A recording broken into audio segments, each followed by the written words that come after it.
Okay, cool. Today I am going to I'm going to talk about what will hopefully be one of the more joyous experiences in Ethereum in a fairly short time, which is being a Casper validator. So who here knows what a Casper validator is? Who here wants to be a Casper validator? Cool. So for those who don't, Casper is a proof-of-stake algorithm, and a validator is someone who has a pile of ETH and deposits it into a smart contract and runs a node that basically signs coins with the same key that controls that ETH in order to participate in Ethereum's consensus algorithm, keep the network running, and in exchange you get rewards if you do your job correctly, or you could get penalized if you do your job badly. So, being a Casper validator. So step one is choose your validation code. Now, generally in most kind of cryptocurrency protocols, including proof-of-stake algorithms, you talk about like every participant in the system having a private key and having a public key, right? So a public key is kind of like an identifier that you can just freely give out to anyone. And when you sign up for the system, you have to provide your public key. The private key is a corresponding secret value that you can use to sign messages.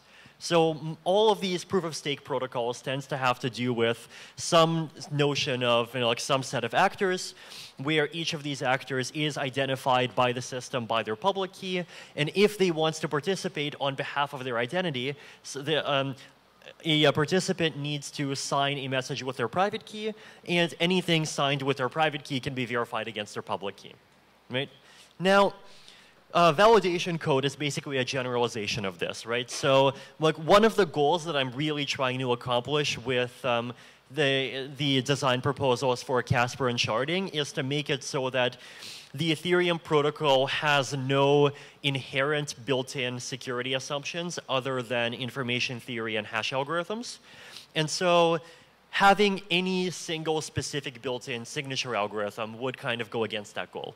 Right? So the idea here is instead of specifying your public key, you literally specify a piece of code which will then be used to verify any signatures that you sign.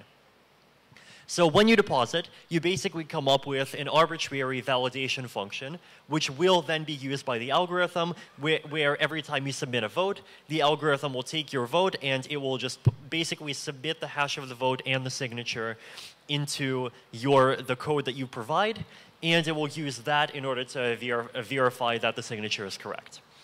So this validation code can be anything. So the simplest thing now it does have some restrictions, right? So first of all, it has to be a piece of EVM code. Second, and as input, it expects a 32-byte hash of the message plus the signature. Gas limit, fixed gas limit 200,000, and the code must be a pure function. So what this means is that the code is not allowed to look at any kind of internal state of your account. It's not allowed to modify any information. It's not allowed to read any blockchain state. Basically, if the code runs with some particular input in one context and it gets some output, it has to get that exact same output for that same input in every other context. And the reason why this is important is basically because we want validators to be kind of held to account for their votes, right? So if, for example, you as a validator make two votes that are during the same epoch and that vote for two conflicting blocks, so if you basically try to quote equivocate, vote for two conflicting things at once, then someone can take those two votes and include them as a transaction going to the Casper contract. And this basically penalizes you and takes away some large portion of your deposit. So we do not want people to be able to engage in like weird trickery to make their votes validate in one context and not validate in the other context, which is why basically your validation code has to be a pure function. Good news. Almost everything that you care about is a pure function. So elliptic curve verification, this is what people use already. So that could be a piece of validation code. So an elliptic curve verifier that specifies one particular public key, that is something that you could use as validation code. If you're really concerned about the NSA having a quantum computer and you want quantum resistant signatures, Well, you can just make a piece of validation code that verifies some quantum-resistant hash-ladder signature. I've written a proof of concept of this already last year. You could even do multisig M of n EC recover. So you could specify 5 elliptic curve public keys. And the validation code could check that you have signatures for any 3 of them. And now you can stake with a 3 out of 5 system.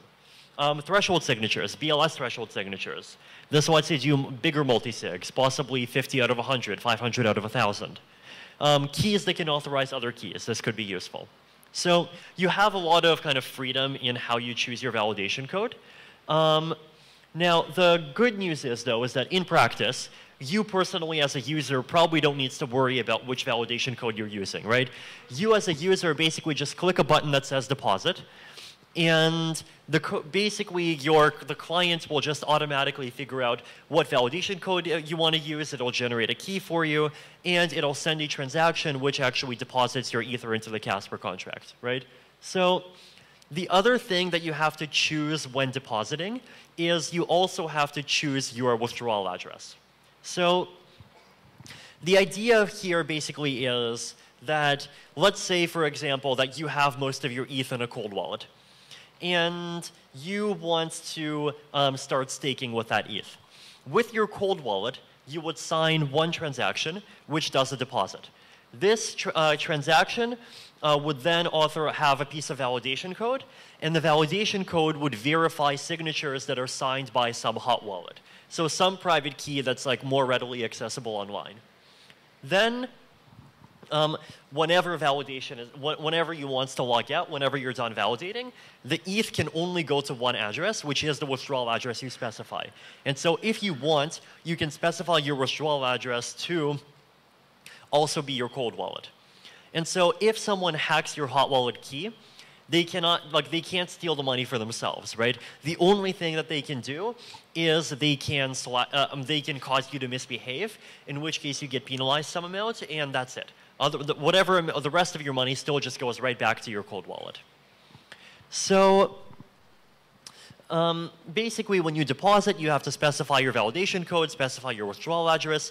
Your client will generally just do all of this magic for you, send a deposit transaction. The deposit transaction gets included in the Ethereum blockchain, and there you go, right? Step 3, deposit.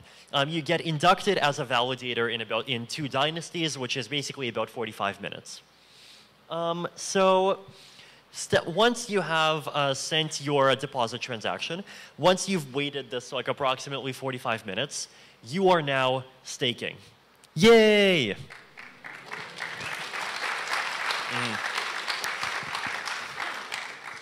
Well, don't clap yet, because up until this point, you haven't contributed 1 bit to the security of the network. Now you start.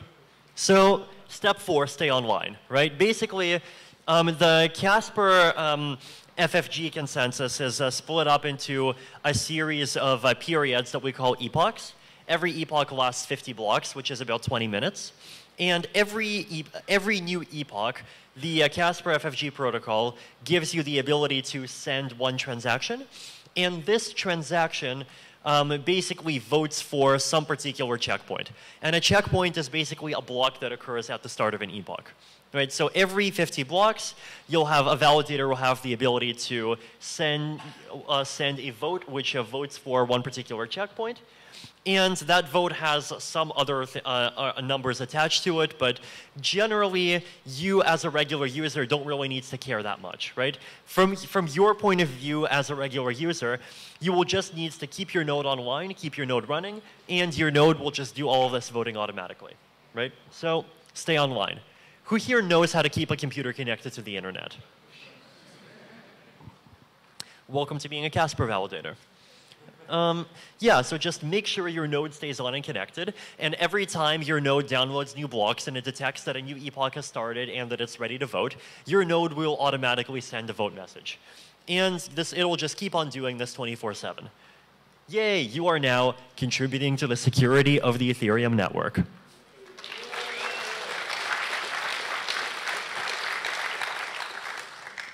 So Remember, the Casper Finality gadget is, at least in the hybrid version, it's not a full consensus algorithm. It is basically this kind of overlay process that lives on top of the existing proof of work chain. And the purpose of the Casper FFG Finality gadget is that it tries to finalize blocks that are already created as part of the proof of work chain. So if you have a checkpoint, so a checkpoint is basically every block where the block number ends in 00 or 50, right? Simple enough. If 2/3 of the validators vote for some checkpoint, then that checkpoint is justified. If 2 checkpoints in a row get justified, that checkpoint is called finalized. Why does this actually contribute to this concept of security? Why does this contribute to economic finality? If you want to learn more, go read the Casper FFG paper on arXiv. Anyone here read the paper already? Excellent. More people should read it, or like more people should give feedback. Okay. So basically, like, this is the process that you're participating in, right? You're participating in this process that's trying to justify checkpoints and then finalize, and you're giving them additional security. Rewards and penalties. This all has the important caveat that these are numbers as of Danny Ryan's EIP from 1 week ago, so they are absolutely not finalized. And people on our ETH Trader should absolutely not make posts on the front page that say, oh my god, this is gospel, Vitalik has announced the official Casper rewards. Who here was thinking of doing that? Okay. I mean, realistically, we'll probably just have to like have a carbon vote or something. I don't even know. So this, according to Danny Ryan's tentative, very tentative EIP, if you stay online and vote, under optimal conditions, if 10 million Ether is deposited, you will get rewards that are proportional to the amount of Ether that's already deposited, and you'll get the equivalent of an interest that's somewhere between 0 and 5% a year. Probably more, like probably closer to 5 than to 0. If you go offline, then if you're just permanently offline, then you will normally lose 5 to 10% per year. If everyone else is offline, then generally it'll be closer to 5 to 7% a year. So what this means is that if you are online more than somewhere between half to 2/3 of the time, generally you will be making money on that. So yes, it is safe to validate if you just have a laptop. Unless you're like me and you just like travel 24/7 and you can't even count on your laptop being connected to the internet. Now, in extreme circumstances, you can lose more, right? So if you are, and I'll talk about the quadratic leak mechanism soon. Now, the third bad thing, the second bad thing that you can do is if you are malicious, then you might end up making 2 conflicting votes. You might end up like basically doing what Byzantine fault tolerance theorists call being Byzantine, right? So basically what that means is you make 2 conflicting votes, you just do stuff that just obviously violates the rules of the protocol, and if you do that, then you get penalized. And basically, if you get caught doing something bad even once, you get immediately logged out, and you lose between 1 and 100% of your deposit, depending on conditions. Generally, it's closer to 1%. If you're doing this as part of a successful attack, then it's closer to 100%. Who here wants to successfully attack the Casper Finality gadget? You can do this at the low, low price of 1.67 million Ether, which I believe is somewhere north of $1 billion. I don't know, just to like manipulate a hard fork election on Reddit or something. That's probably cheaper. So, did you know validator returns are proportional to the inverse square root of the total deposits? So basically, if the total amount of Ether participating in Casper goes up by 2%, then every individual validator's interest rates go down by 1%. So that would mean like going down from 5% to 4.95%, or going down from 4% to 3.96%. And the total issuance goes up by 1%, right? So basically, if more people deposit, then every validator earns slightly less, but not like too much less, right? It's not a perfect kind of zero-sum competition the way proof of work is. So if, for example, only 2.5 million Ether is participating, then you as a validator will be able to make up to 10% annual returns. If Well, 20 million Ether is participating, then, or let's say if 40 million Ether is participating, you as a validator will be able to make, someone shout out the answer already. At 10 million Ether, it's 5% annual returns. What is it at 40 million Ether? Yay, 2.5. Someone knows how to do square roots. Joy. If you want to learn how to do square roots, you can use like Newton's algorithm, and it's implemented in 2 lines of Viper in the Casper contract. Go read it. Okay, so collective rewards and penalties. This is one of the fundamental principles of Casper. Your rewards do not just depend on your own behavior. They also depend on everyone else's behavior. And the point of this is to basically disincentivize large pools or cartels or large coalitions from acting in ways that shut other people out. So if you vote, then your reward goes up from 0 to 5%, basically linearly as a percentage of all the other validators that vote. If you do not vote, then you get penalized, but you get penalized even more if many other people also don't vote. Everyone roughly get that? So here's an interesting property of this. If everyone else is behaving perfectly, then you need to be online half the time in order to be profitable on net. If 2/3 of validators are online and voting profitably, then in order to be on, you have to be online 2/3 of the time to be profitable on net. And so basically well, guess what percentage of validators need to be online in order to justify or finalize a checkpoint? 2/3. So there's like actual thinking here. So quadratic leak. So this is the kind of extra incentivization feature. So basically, if a huge number of people go offline, and if this many people go offline, then really it's either World War III or it's a deliberate attack. And World War III kind of is a deliberate attack, though it's a deliberate attack on the internet, not on Ethereum, but oh well. So in very extreme cases, if more than 1/3 of validators go offline, blocks are going to stop finalizing. And the way that the blockchain starts finalizing again is basically that the deposits of everyone who is not finalizing, or sorry, of everyone who is not voting, start leaking. And basically the deposits start decreasing. And the reason why it's called a quadratic leak is that the portion of your balance that you lose is at least initially quadratic in the amount of time that you don't vote. So, or in the amount of time that everyone doesn't vote. So basically, at least initially, people lose their deposits very slowly, but then as the blockchain stops finalizing for a longer period of time, well, after 1 week, everyone who doesn't vote will have lost somewhere between around 5% of their deposits. After 2 weeks, it'll be something around 20%. In 3 weeks, it'll hit 50%. And the losses will keep on growing until the portion of validators that are voting just naturally grow to 2/3 of the total, and then the blockchain starts finalizing again. So this mechanism serves kind of a double duty. First, it creates kind of a recovery against these extreme scenarios, and second, it makes sure that everyone responsible for the extreme scenario gets pretty heavily penalized. What if you get slashed? Who here has seen this weird robot before? Okay, then you probably read the Slasher blog post on the Ethereum blog from about 4.5 years ago. Basically, no, the reason why I named it Slasher is because the Ethereum proof of work algorithm was called Dagger, and it was called Dagger because like DAG, D-A-G, directed acyclic graph, and the algorithm is based on directed acyclic graphs.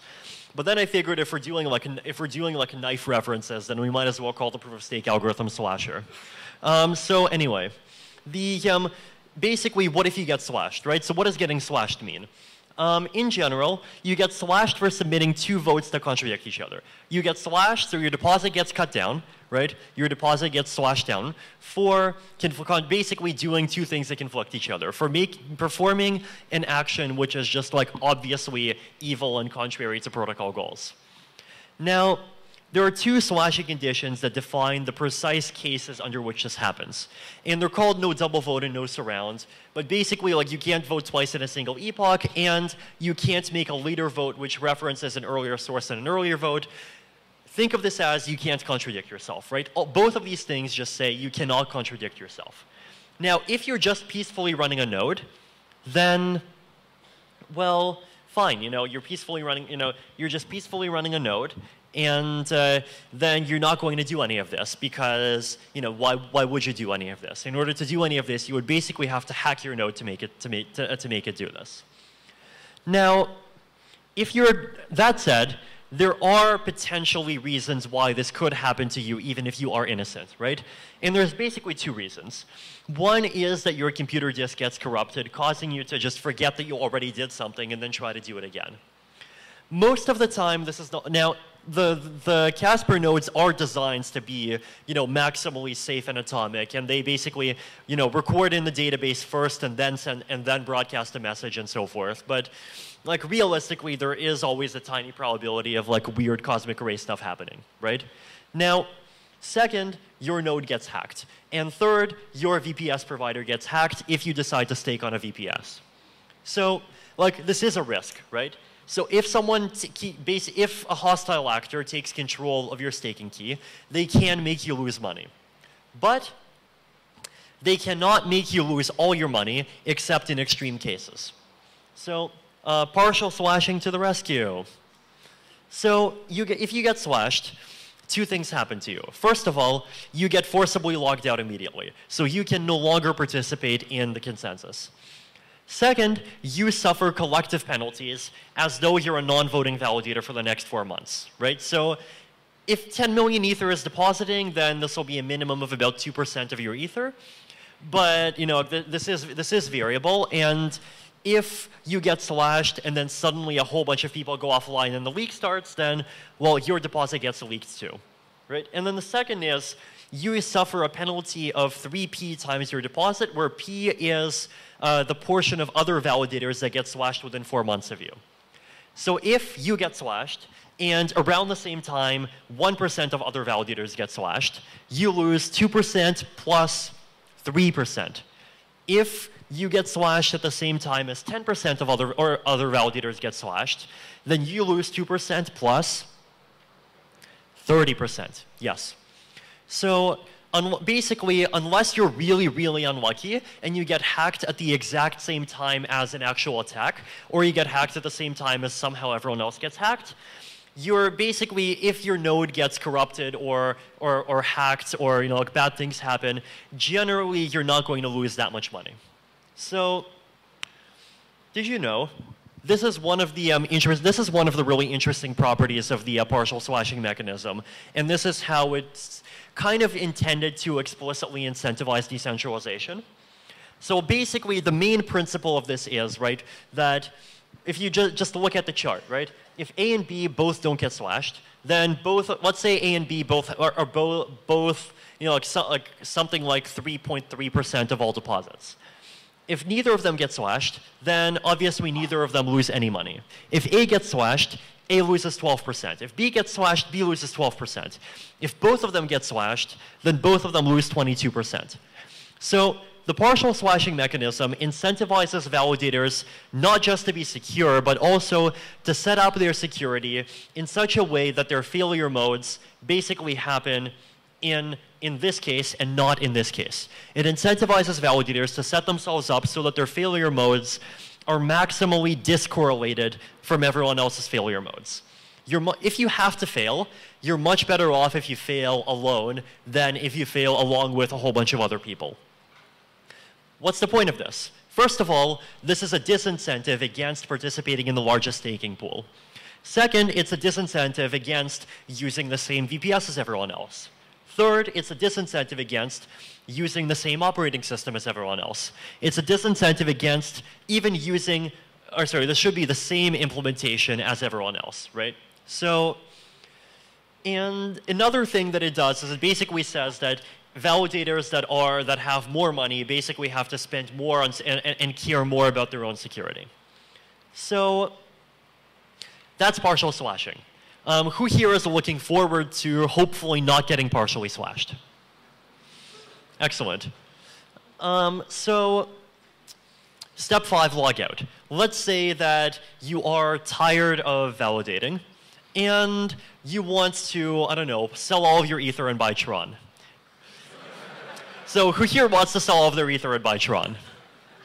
Okay, so basically what you do is you enter your online key. So basically either your online key or your withdrawal key. So either one of the two keys can initiate a logout procedure. So either your withdrawal address or the same key that you use for signing, the same mechanism that passes the validation code, can be used to initiate withdrawal. This logs you out after 700 dynasties. Now, what is a dynasty? A dynasty is basically the Casper term for a validator set, right? So the dynasty counter increments every time the validator set changes. So generally, if everything is going well, dynasties change every epoch. So 700 dynasties basically means 700 dynasties multiplied by about 20 minutes, which is about, about 14,000 minutes, which is a bit more than a week. Actually, yeah. Now, wait, hold on, sorry. I actually messed that up. An epoch is a bit over 10 minutes. 20 minutes is the amount of time or 25 minutes is 2 epochs, which is the amount of time you have to wait for finality. So 700 dynasties, each dynasty will be something like maybe 700 seconds. So that gets you to about 500,000 seconds, which just happens to be close to a week.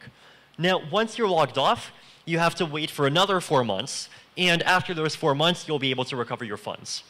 Why 4 months? Well, because within those 4 months, if before you committed any kind of equivocation, any kind of slashing violation, anything bad, then the evidence can be included in the chain, and that can penalize you. So, step 5, basically, you wait for a week and then you log out.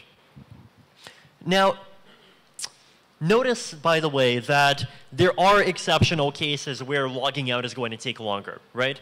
So in that particular case where you log out at the same time as a whole bunch of validators are offline or the chain is under attack, logging out may take much longer than a week, right? So the reason why that's being included is basically so that logging off is not a way to escape your responsibility to protect your blockchain if there is an attack. If an attack has started, well, too bad. You have to stay on longer and protect it. This is part of the responsibility of being a validator and what you get to be paid interest rates for. Who here likes responsibility? Who here likes getting interest? Unfortunately, you can't have one without the other. Who here learned that from their mom? You people have terrible parents. Now, keep in mind, the Casper staking minimum is currently 1,500 Ether, and the reason why it's 1,500 Ether is because in the current non-scalable version of Casper, basically, the Casper blockchain has to be keeping track of all of these votes, and so there's a limit to the number of validators that it can support. Now, in the long run with sharding, the current expected minimum balance is, for a validator, is 32 ETH. So with sharding, the blockchain is more scalable and the consensus will also be more scalable, and so these minimums go down. Now, if you do not have 1,500 ETH, then you can join a staking pool. And staking pools have different properties, right? So some staking pools are more reliable than others. Some will be larger than others, but as I mentioned, larger is more dangerous. Deposit and withdraw conditions. So under what circumstances can you deposit money? How can you withdraw? Does the staking pool float in ERC20? Are your participation shares stuck? Is it a centralized pool? Is it a decentralized pool? So a decentralized staking pool could, for example, have a validation code which is a threshold signature between its participants. There's a bunch of options. You will also soon be able to stake in the soon with a trademark, so that's more than 2 weeks. You'll be able to stake in the experimental sharding system. And in the experimental sharding system, deposit minimums are likely to be much lower, so you'll also be able to stake there. Great. And thank you, and wish you all a happy, joyful validating experience.